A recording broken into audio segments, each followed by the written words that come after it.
पढ़ी लिखी देवरानी।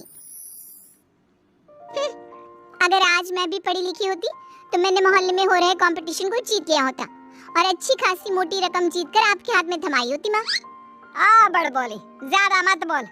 जितना तेरा कद है ना उससे भी 50% कम बोला कर। इस घर में ही क्या हमारे खानदान में किसी भी औरत को पढ़ने की इजाजत नहीं है। देख तेरी बड़ी भाभी मधु, ये भी कहाँ पढ़ी है, इसके घर वालों ने भी इसे पढ़ने नहीं दिया। तो अब आप बाकी लोग जो करेंगे वही करोगी। पढ़ना सिर्फ लड़कों के हाथ में है। किताब, पेन, पढ़ाई ये आदमी ही कर सकते हैं, क्योंकि उन्हें तो आगे जाके कमाना है। औरतों को तो सिर्फ बेलन, झाड़ू और पोछा यही करना है जीवन भर। और तेरे इस कंपटीशन को जीत कर मुझे नहीं चाहिए पैसे। मेरा बड़ा बेटा सागर अब कमा रहा है और छोटा बेटा तेज भी अपने कॉलेज की पढ़ाई के बाद कमाएगा ही। तारिणी, तू तो बस अपनी बड़ी भाभी से खाना बनाना और घर के बाकी काम करना सीख ले। सच में आप सबकी सोच ना जमीन में धसी हुई रहेगी लाइफ टाइम। न जाने क्यों मैं इस घर में पैदा हुई। ऐसा नहीं बोलती तारिणी। तारिणी रोकर अपने कमरे में चली जाती है। पाठक परिवार में आज तक किसी भी लड़की ने पढ़ाई नहीं की और सिर्फ लड़कों को ही इजाजत दी जाती है, लड़कियों को नहीं। बिंदु के 2 बेटे होते हैं। बड़ा बेटा सागर जो एक अच्छी नौकरी करता है और उसकी बीवी मधु है, और छोटा बेटा तेज जो अभी कॉलेज में अपने लास्ट ईयर की पढ़ाई पूरी कर रहा होता है। बिंदु और यशराज ने कभी अपनी बेटी तारिणी को पढ़ने नहीं दिया, जिसकी शिकायत वो आज तक करती है। तेज को अपने कॉलेज में प्रीति नाम की एक लड़की से प्यार हो जाता है। प्रीति, वो दरअसल मुझे ये बात तुमसे बहुत समय से कहनी है। कल इकोनॉमिक्स के क्लास के बाद मैं तुम्हारे लिए रुका भी था, लेकिन तुम चली गई। बोलो ना तेज, क्या हुआ, क्या कहना है तुम्हें? प्रीति, अब मुझे तुमसे प्यार हो गया है। क्या तुम मुझसे शादी करोगी? देखो, हम पिछले 5 साल से एक दूसरे को जानते हैं। आई नो तेज, जैसे तुमने अपनी जज्बातों को मन में छुपा के रखा, वैसे मैंने भी छुपाया। मैं भी तुमसे प्यार करती हूँ, लेकिन मैं तुमसे शादी कैसे कर पाऊंगी? क्यों? कौन रोक रहा है हमें? जहाँ तक मुझे पता है हमारे शहर में लड़कियों को पढ़ने नहीं देते, ना ही पढ़ी लिखी लड़कियों से शादी करवाई जाती है। तुम्हारी बहन तारिणी भी नहीं पढ़ पाई ना अब तक। I know. फिर तुम्हारी माँ कैसे मानेंगी? तुम इस सब की चिंता मत करो, I'll fix that all। बस भरोसा और हिम्मत रखो। तेज घर जाकर अपने माता पिता बिंदु और यशराज से बात करता है इस बारे में, और प्रीति के बारे में जानकर बिंदु और यशराज कहते हैं, हाँ? तू बोरा गया है क्या लल्ला? देख, ये सब हमारे घर में ही नहीं, राज घरानों में भी होता है। प्रीति के माँ बाप होंगे फिर फुरी, लेकिन हम नहीं। हाँ बेटा, ये शादी कतई नहीं हो सकती। शादी में लड़का आगे और लड़की पीछे होती है। वैसे ही जीवन में भी पत्नी पति से एक कदम पीछे ही होनी चाहिए। ठीक है, अगर आप लोगों को ये सही लगता है तो मैं भी वही करूँगा जो मुझे सही लगता है। अब आप सब मेरा मरा हुआ मुंह ही देखोगे। गंगाजल तैयार रखिएगा। हाय हाय लल्ला, ये तो क्या बोले जा रहा है? पागल हो गया है क्या? तेज अपनी जिद से पीछे नहीं हटता और वो पूरे 1 महीने तक बिंदु, यशराज और अपने बड़े भाई सागर को मनाने में ही लगा रहता। तब कहीं जाकर कुछ महीनों बाद वो सब राजी होते हैं और कॉलेज की पढ़ाई खत्म होते ही 1 साल बाद तेज और प्रीति की शादी हो जाती है। लेकिन बिंदु, यशराज और सागर अब भी इस शादी से थोड़े से नाखुश ही होते हैं। जब घर के सभी आदमी खाना खाने बैठते हैं तब प्रीति भी उनके साथ खाना खाने के लिए बैठती है। तभी, अरे ओ कल की अंधी, पागल हो गई है क्या? अरे माना कि तुम एक पढ़ी लिखी लड़की हो, लेकिन इसका मतलब ये तो नहीं ना कि घर के और ससुराल के तौर तरीकों का पालन भी ना किया जाए। खाना पहले घर के आदमी खाते हैं और फिर औरतें खाती हैं, दोनों एक साथ नहीं बैठे, समझ गई? लेकिन मम्मी जी, ऐसा क्यों? मेरा मतलब खाना तो सबका एक ही होता है ना, तो सब अलग अलग बैठकर क्यों खाए? प्रीति, तुम चलो ना रसोई में, चलो, सबके लिए कटोरी में खीर परोसनी है। लेकिन मधु दीदी। प्रीति, माँ और मधु जो कह रही है वो सब सुनो। तेज, अपनी बीवी को कुछ समझाओ। प्रीति गुस्से से उठकर रसोई में चली जाती है और मधु के साथ खीर को कटोरियों में परोसने में लग जाती है। प्रीति, हम इस घर की बड़ी बहू हैं, उसके बावजूद भी हमें हर मामले में, हर काम में पीछे रखा जाता है, जूती की नोक पे रखा जाता है, क्योंकि हम पढ़े लिखे भी नहीं हैं। अब सोचो, हम बड़ी बहू होकर भी हमारा ये हाल है, तो तुम्हारे साथ क्या क्या होगा। माधु दीदी, आप पढ़ी लिखी नहीं हो, इसमें आपकी कोई गलती नहीं है, लेकिन ये जो कुछ भी हो रहा है ना, आदमी और औरत का भेदभाव, ये सब बहुत ही बेकार और इलॉजिकल है। आज दुनिया कहां से कहां पहुंच गई है। आज के जमाने में औरत आदमी के साथ कदम से कदम मिलाकर चलती है। खैर, अब हम और कर भी क्या सकते हैं, लेकिन हम अपने आप को बहुत भाग्यशाली मानते हैं। क्यों मधु दीदी? क्योंकि हमारी एक पढ़ी लिखी देवरानी जो है, हाँ, आपको पता है मधु दीदी, आप ना बहुत क्यूट हो, आपको किसी की नजर ना लगे।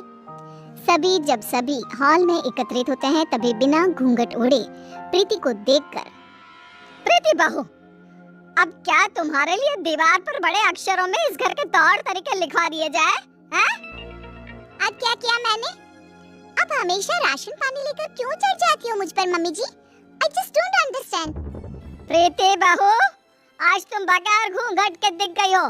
आइंदा से अगर ऐसा बिना घूंघट के दिखी ना, तो मुझसे बुरा कोई नहीं होगा। मधु बहू को देखो, सोते समय भी घूंघट ओढ़े ही सोती है, नींद में भी ये हमारे आदेशों का पालन करती है। और हाँ, एक और बात कान खोलकर सुन लो, आइंदा से बड़ों से और अपने इर्द गिर्द के आदमियों से इतनी बदतमीजी से बात नहीं करना, और इस घर की 4 दीवारों में सिर्फ और सिर्फ सरल हिंदी भाषा का ही प्रयोग होगा। अंग्रेजी भाषा नहीं गूंजनी चाहिए। तेज, अपनी धर्मपत्नी को समझा कर रख। प्रीति निराश हो जाती है और अपने कमरे में चली जाती है। रात में वो तेज से कहती है, तेज, ये सब क्या हो रहा है? तुम्हारे घर वाले इतने पागल कैसे हो सकते हैं?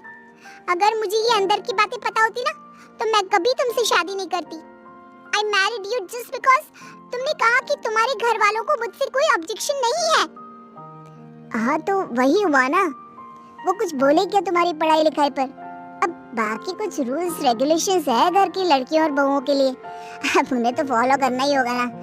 आई नो वो थोड़े बहुत गलत है, लेकिन अब हम और कर भी क्या सकते हैं। एक दिन जब यशराज दूध वाले का हिसाब कर रहा होता है, तभी ये 3 हफ्ते जुलाई महीने के और 2 हफ्ते अगस्त के, तो कुल मिलाकर पूरे हुए। अरे बिंदु, जरा हमारे ड्रॉअर में से कैलकुलेटर तो लेकर आना। जी अभी लाती हूँ। बिंदु कैलकुलेटर लाती है और तभी प्रीति भी वहाँ आती है और यशराज को हिसाब करते देखती है। ओफो, ये कैलकुलेटर चल क्यों नहीं रहा? मैं हिसाब कैसे करूँगा? 5 हफ्तों का हिसाब मिलाया जाए तो बनते हैं 680 रुपए, क्योंकि हमने 3 रविवार और 4 मंगलवार को दूध नहीं लिया था रघु भैया से, तो उस हिसाब से यही हिसाब बनता है। मैंने अपनी माइंड में ही 1 मिनट में कैलकुलेट कर दिया है। प्रीति बहू, तुझे 1000 बार कहा है ना, रसोई में ही रहा कर। अरे आदमियों के काम में क्यों हर बार अपनी टांग अड़ाने आ जाती है? आइंदा से ये हिसाब किताब वाले काम में तो बिल्कुल भी ध्यान नहीं देगी। चल दफा हो यहाँ से अब। न जाने कौन सी घड़ी थी वो जब तेज को इससे प्यार हुआ। बेवकूफ है हमारा बेटा। इस तरह फिर से प्रीति को चुप कराकर रसोई में भेज दिया जाता है। कुछ दिनों बाद प्रीति जब बाजार से घर लौटती है, तब वो घर पर सबको मधु पर चिल्लाते हुए देखती है और मधु बेचारी फूट फूट कर रोई जा रही थी। सब तुम्हारी गलती है, तुम्हारी वजह से ही मैं बाप नहीं बन सकता कभी। पता नहीं क्यों आई तुम मेरी जिंदगी में। पनौती हो तुम, पनौती। लेकिन सागर जी, डॉक्टर साहब ने कहा है कि आपके अंदर कुछ मेडिकल इश्यूज है, जिसकी वजह से आप कभी बाप नहीं बन पाएंगे। अब इसमें हमारी क्या गलती है? ओए मधु, ज्यादा ऊंची आवाज से बात मत कर। वही तो। प्रीति से अपना गुस्सा कंट्रोल नहीं किया जाता और वो तुरंत अंदर आकर चिल्लाती है, बस! आप सबको ये क्या हो गया है? जब डॉक्टर ने कहा है कि कमी सागर भैया में है, तो मधु दीदी को क्यों सुनाना? वो क्यों सहे? सारे ताने, सारी डांट, सारी गलती मधु दीदी की कैसे हो गई? मास्टरनी, तो चुप ही रहा कर। वो कहते हैं ना, एक गंदी मछली पूरे तालाब को और बाकी मछलियों को खराब कर देती है। तू ना वैसी ही है, तेरी वजह से ही ये मधु बहू भी उल्टा बोलना सीख गई है। नहीं माँ, ये सरासर गलत है। गलती सागर भाई की है। नहीं, मधु में ही कोई दोष है। हमारे बेटे सागर में कोई दोष हो ही नहीं सकता। ये मनहूस मधु कुंडली मारकर बैठ गई है हमारे सागर के जीवन में। मधु दीदी, ये आपके हाथ पांव पर निशान कैसे? बोलिए। सागर जी ने हमें बहुत मारा प्रीति, बचाओ इन सब से, ये सब बहुत बुरे हैं। मधु प्रीति के गले से लिपटकर रोए जा रही थी। सागर गुस्से में आकर मधु पर हाथ उठाने जा रहा था कि तभी प्रीति उसके पास जाकर उसका हाथ पकड़कर मोड़ देती है। मेरा हाथ! एक आदमी अगर गुस्से में शैतान बन जाए तो एक औरत क्रोध में काली का रूप धारण कर लेती है। समझ गए सागर भैया? और आप सब, अरे एक बार ध्यान से सोचिए, दिल से सोचिए ना। अगर ऊपर वाले ने आदमी और औरत को साथ में बनाया है तो हम क्यों फर्क करें? क्यों औरतें आदमियों से पीछे रहे? दोनों साथ में कदम से कदम मिलाकर चल सकते हैं ना। साथ में काम करके अपना घर, अपनी गृहस्थी चला सकते हैं ना। गलती सोच की है। अगर सोच बदलोगे तो ही बदलाव आएगा, वरना जमीन में ही धंस के रह जाओगे। उतने में तेज अपने साथ पुलिस अफसर को लेकर आता है। सागर भाई, आप मेरे बड़े भाई हो, लेकिन आज जो मुझे आपके बारे में पता चला, कैसे आप मधु भाभी को मारते हो, उन पर अत्याचार करते हो, इसके बाद से आप मेरे कोई नहीं। मेरे लिए आप ना के बराबर हो गए हो। इंस्पेक्टर साहब, गिरफ्तार कर लीजिए इन्हें। पुलिस सागर को डोमेस्टिक वायलेंस के केस में गिरफ्तार कर लेती है और उसे लेकर जाती है। माँ, पापा, प्रीति और मैंने फैसला कर लिया है कि हम अब इस घर में और नहीं रहेंगे और अकेले किसी शहर में जाकर रहेंगे। मधु दीदी और तारिणी भी हमारे साथ चल सकती हैं। इस तरह तेज और प्रीति वहां से चले जाते हैं और मुंबई शहर आकर तारिणी और मधु दोनों भी पढ़ने जाती हैं और सभी अपना जीवन खुशी से बिताते हैं। वहीं बिंदु और यशराज, जिन्हें तेज हर महीने पैसे और खत भेजता है, वो दोनों अपने बच्चों की याद में रोते रहते हैं और उनके खतों को ही पढ़ते रह जाते हैं।